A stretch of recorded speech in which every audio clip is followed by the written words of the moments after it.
বোমা বোমা আরে আপনারা হঠাৎ করে এই বাড়িতে চলে আসছেন? না বোমা, এই আজ বাদে কাল ঈদ, রমজান তো শেষ, তাই তোমরা দাওয়াত দিতে এসি। আর তোমার লেগে একটা শাড়ি কাপড় আনছি, আর আমার ছেলের জন্য একটা পাঞ্জাবি আনছি। কই দেখি কি আনছেন। এই যে বোমা।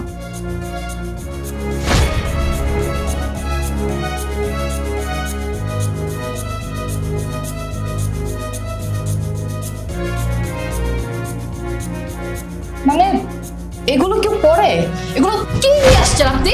হ্যাঁ, লজ্জা করে না? এই শাড়ির দাম তো মনে হয় 200 টাকা হবে না, আর এই পাঞ্জাবির দাম তো 50-60 টাকা হবে না। কি নিয়ে আসছেন? সস্তা পচা জিনিস ব্যাগ ভরে নিয়ে আসছেন। আমি বুঝতে পারতেছি না, মানে আপনারা দাঁত কালাইতে কালাইতে এগুলো নিয়ে চলে আসছেন। লজ্জা করতেছে না? হ্যাঁ, আবার বলতেছেন আমাদের জন্য শপিং করে নিয়ে আসছেন। বোমা, এটা তুমি কি করলা? তোমার শ্বশুরের সামর্থ্য যা হয়েছে তাই দিয়ে তোমাকে দুজনের জন্য 2টা কাপড় আনছে, একটা পাঞ্জাবি একটা শাড়ি। তোমার পছন্দ না হলে তুমি এমনিই কইতে পারো, তাই বলে তোমার শ্বশুরের মুখের উপরে ভিক্ষা মারবা? এই খবরদার, ছোট মুখে বড় বড় কথা বলবেন না, ঠিক আছে? ফকির নিখ্যাত কতগুলা আসছে বড় বড় লেকচার দিতে। এই আপনি জানেন আমার বাসায় যারা কাজ করে তাদেরকে আমি এবারে কত টাকা শপিং করে দিছি? হ্যাঁ, ওদেরকে তো আমি 10-15 হাজার টাকা শপিং করে দিছি। যেখানে আমার বাসার কাজের লোকরা 6-7 হাজার টাকার শাড়ি পরবে, সেখানে আপনি আমার জন্য 200 টাকার শাড়ি নিয়ে এসে বড় বড় কথা বলতেছেন। আমি এত বড় বাড়ির মালিক হয়ে 200 টাকা দামের শাড়ি পরবো? মানে এটাও আমার দেখতে হবে। দেখেন, আপনাদেরকে দেখলে আমার মাথা গরম হয়ে যায়। ভালোই ভালোই বলতেছি, এই বাড়ি থেকে যান, বিদায় হন এখান থেকে। বোমা, তুমি তুমি আমার ভালোবাসাটা দেখলে না? আমি তো এইগুলি আমার ভালোবাসার দিক থেকে নিয়ে এসেছি।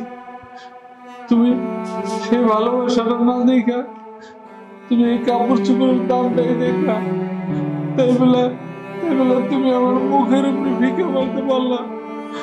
বোমা, আমি তো পুরো মানুষ, আমি তো কোনো কাম কাজ করি না, আমার সামর্থ্য যা ছিল তাই আমি নিয়েছি।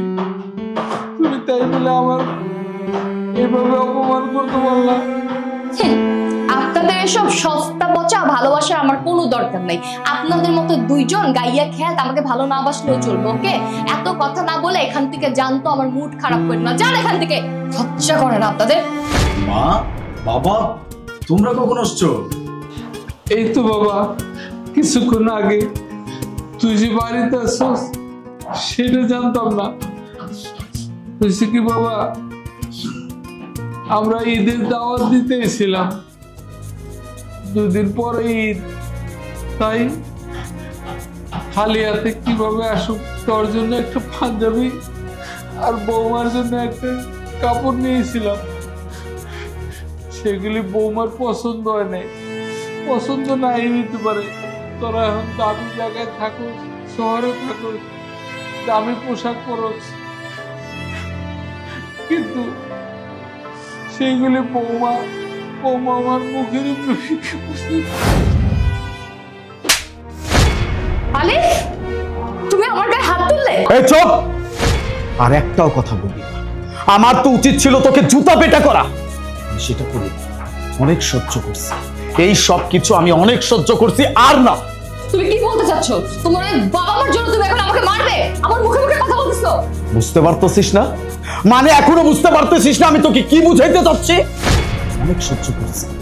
আমার বাবা মায়ের সাথে তুই দিনের পর দিন যা শুরু করছিস, এসব কিছু আমি শুধু সহ্য করে আসছি, আর সহ্য করবো না। তোর মতো মেয়ের সাথে আমি সংসার করবো। এই মুহূর্তে তুই আমার বাড়ি থেকে বেরিয়ে যা, বেরো। আমার কথাটা শোনো, আমি কোথায় যাব বলো? আমার তো যাওয়ার মতো কোনো জায়গা নাই। আমার তো শুধু এই বাড়িটাই আছে। আমি তোমার ওয়াইফ, তুমি কেন তোমার বাবা মার জন্য আমাকে বের করে দিচ্ছ? ওয়াইফ? কিসের ওয়াইফ? হ্যাঁ, ওয়াইফের কোন দায়িত্বটা তুই পালন করছিস? আমি তোকে এই বাড়িতে বিয়ে করে আনার পর থেকে শুধু অশান্তি অশান্তি আর অশান্তি। অশান্তি আমি এখন করতেছি। এই যে এত বড় বাড়িতে থাকতেছিস, এত দামি দামি খাবার খাচ্ছিস, দামি দামি পোশাক পরতেছিস, কার টাকায় খাচ্ছিস? কার টাকায় খাচ্ছিস? আমার টাকা। আর এই টাকা ইনকাম করার মতো যোগ্য আমাকে কারা তৈরি করছে? হ্যাঁ, এই মানুষগুলো তৈরি করছে, আমার বাবা, আমার মা। আর তুই দিনের পর দিন তাদের সাথে খারাপ আচরণ করবি, তাদেরকে তুই দেখতে পারবি না, সহ্য করতে পারবি না। সবকিছু কি আমি মেনে নিব ভাবছিস? ওই যে বললাম অনেক সহ্য করছি, আমি ভাবছি যে তুই একদিন না একদিন ঠিক সবকিছু বুঝতে পারবি। কিন্তু না, আমি ভুল ছিলাম। তুই তো ঠিক হওয়ার মানুষই না। যদি সেই মানুষ হতি তাহলে এতদিনে বুঝে যেতি শুধুমাত্র তোর কারণে আমি আমার বাবা মাকে আমার সাথে রাখতে পারি না, কারণ তুই তাদেরকে সহ্য করতে পারিস না। এই কারণে আমি তাদেরকে গ্রামে রেখে আসছি। আজকে তারা এখানে আসছে আমাদেরকে ঈদের দাওয়াত দেওয়ার জন্য, সাথে আমাদের জন্য উপহার নিয়ে আসছে, হোক সেটা 1 টাকা দামের উপহার। সেই উপহার তুই তাদের মুখে মারিস কোন সাহসে?